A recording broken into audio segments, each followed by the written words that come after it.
মেহেরপুর জেলা স্বেচ্ছাসেবক লীগের আহ্বায়ক বকুল সহ 4 জন মুজিবনগরের আওয়ামী লীগ নেতাকে আটক করেছে পুলিশ।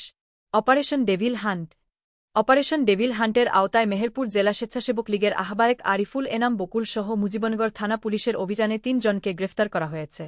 গ্রেফতারকৃতরা আওয়ামী লীগ ও সহযোগী সংগঠনের নেতা। তাদের নামে মুজিবনগর থানায় মামলা রয়েছে।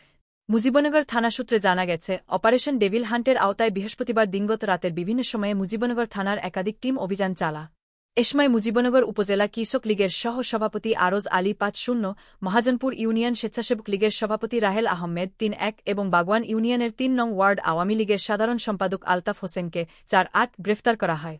একই অভিযানে শুক্রবার দুপুরে মুজিবনগর কমপ্লেক্স এলাকা থেকে গ্রেফতার করা হয় মেহেরপুর জেলা স্বেচ্ছাসেবক লীগের আহ্বায়ক ও জেলা চেম্বার অব কমার্সের সভাপতি আরিফুল এনাম বকুলকে ৫-২।